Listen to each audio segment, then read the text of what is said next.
Okay, what if I told you that the way the entire world measures success is, well, completely upside down? Welcome to this explainer. Today, we are going to dive into a seriously fascinating economic model, one that completely flips the script on wealth and focuses instead on something we all actually want: true, lasting human prosperity. Okay, let's dive into this. For decades now, traditional economics has been completely obsessed with just one metric: gross domestic product, or GDP.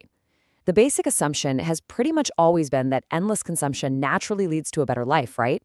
We just assume that if a nation's income grows, its citizens simply must be happier. But when we look at rising global wealth right alongside epidemic levels of stress and burnout today, we really have to stop and ask, does more money actually equal more happiness? While the data tells a pretty surprising story, that modern feeling of dissatisfaction we all kind of feel, it's actually backed by something called the Easterlin paradox. This paradox reveals that once our basic needs are met, food, shelter, safety, our average happiness just flatlines, even if our income keeps skyrocketing. Why is that? Mostly because of human adaptability. You get a pay raise or buy that brand new car, and you're thrilled for a minute, but then you just adapt to it. You return right back to your baseline. Add to that the psychological quirk we have called loss aversion, where we literally fear losing what we have way more than we enjoy gaining it, and you end up on an endless treadmill of unfulfilling consumption. So imagine if a country recognized this trap and just decided to step off the treadmill entirely. Well, back in 1972, one country did exactly that. They stopped measuring their national success purely by wealth. It was a wildly radical pivot by a small, landlocked Buddhist nation in the Himalayas. They looked at the standard macroeconomic model of the West and basically said, yeah, no thank you, we're going to try something else. Now, what's really interesting about this is what they replaced it with: gross national happiness, or GNH. Introduced by Bhutan's King Jigme Singye Wangchuck, this concept completely bypasses the monetary value of goods and services. Instead, it actually measures prosperity through the spiritual, physical, social, and environmental health of its people. It actively balances material progress with personal self-cultivation. Basically, it's an entire economy built around the idea that the true essence of civilization isn't about multiplying our wants, it's about purifying our character. Now, you hear gross national happiness, and you might think, oh, that's just some utopian myth. But it's actually a highly practical, functioning socio-economic policy. Bhutan uses these 4 pillars to make their actual day-to-day political decisions. And notice that Pillar 1 still includes economic growth and development. They aren't rejecting money or saying poverty is somehow noble. In fact, Buddhist economics explicitly states that poverty is highly undesirable. But, and this is absolutely crucial, economic growth is placed on equal footing with environmental preservation, cultural heritage, and good governance. It's a massive holistic balancing act. And to actually measure this stuff, Bhutan goes incredibly deep. I mean, they look at things like time use. Are people overworked, or do they actually have time for family and rest?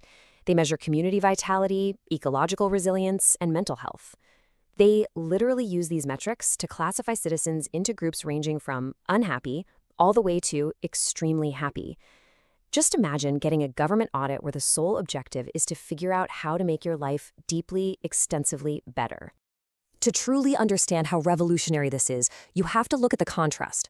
The traditional Western framework is fundamentally a maximizing mindset. It aims to maximize profits, expand markets, and cultivate endless desires. Think about it. It operates on an economy of dissatisfaction. Your desires aren't actually meant to be satisfied, they are meant to be inflamed, so you just keep buying more stuff. Buddhist economics, on the flip side, is a minimizing framework. It actively seeks to minimize suffering, violence, and those very same desires, operating on a principle of sufficiency. It's all about knowing how much is enough. And this brilliantly illustrates the core difference in how we view humanity itself. The Western model often views humans as driven purely by economic greed in a survival of the fittest competition. It's very much a you or me kind of world. But the Buddhist model views human nature as inherently collaborative, generous, and altruistic. Wealth isn't just cold, hard cash. Wealth is inexhaustible if it's measured in inner dimensions like compassion and wisdom. It creates a you and me market, where shared prosperity is the ultimate goal. This whole philosophy was so beautifully captured by the influential economist E.F. Schumacher in his 1973 classic, Small is Beautiful. He wrote, "Since consumption is merely a means to human well-being, the aim should be to obtain the maximum of well-being with the minimum of consumption. Schumacher spent time in Burma as an economic advisor, and he realized that the Western obsession with productivity over presence was, frankly, highly irrational. If the absolute goal is our well-being, why on earth are we maximizing the exhausting effort and the rampant consumption needed to get there? Let's move to how this builds into an actual, tangible economic formula. Because true economic efficiency here is subjective well-being divided by material consumption. While traditional models try to maximize the denominator, pushing for massive, endless consumption, this model completely flips it. True efficiency means optimizing that numerator, your subjective well-being, while keeping the denominator, material consumption, as low as comfortably possible. It's all about achieving a high degree of human satisfaction without the tremendous pressure, the strain, and the environmental destruction of constant consumption. So what does this all mean for us? Let's bring these massive macroeconomic concepts back down to a personal level. Psychologists actually separate happiness into two distinct lenses. First, there's hedonic happiness. This is what consumer economies sell us. It's fleeting, it's based on quick pleasure, buying things, and external success. But gross national happiness relies heavily on eudaimonic happiness. This comes from within. It's lasting, it's rooted in personal growth, finding deep meaning, and really connecting with your community. Hedonic happiness fades the exact moment that shiny new object gets old, but eudaimonic happiness, that builds over a lifetime. So the crucial point is this. When researchers analyzed an astonishing 155 studies across more than 100 countries, they found that regardless of a nation's GDP or culture, happiness consistently boils down to three universal determinants. The three H's. First, health, encompassing mental, emotional, and physical well-being. Then hope, which ties right into that eudaimonic personal growth and goal achievement. And finally, harmony, representing social, familial, and environmental balance. These are literally the drivers of lasting contentment.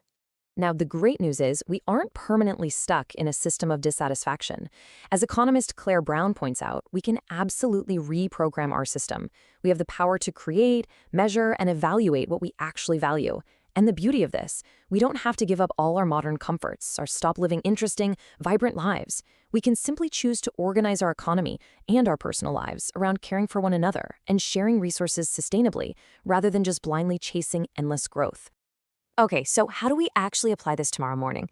It starts with a pretty exciting lifestyle upgrade: mindful consumption. Practice efficiency by buying only what is actually needed and experiencing the incredible freedom that comes with just wanting less. Make sure you do no harm by avoiding products that rely on toxic chemicals or exploit workers. And finally, actively clear space in your mind for that eudaimonic joy. Focus your energy on helping others, building relationships, and caring for the planet. Voluntarily adopting a simpler material lifestyle literally unlocks the door to intrinsic, lasting fulfillment. It's a real game changer. Which brings us to our final thought for this explainer. If you were to audit your own life right now, your time, your energy, your daily pursuits, are you maximizing your personal GDP, or are you maximizing your gross national happiness? It's a pretty profound shift in perspective, isn't it? Because once you stop measuring your success by what you consume, you finally have the freedom to measure it by how deeply you live. Thank you so much for joining me today, and I challenge you to start optimizing for true well-being right now. See you next time.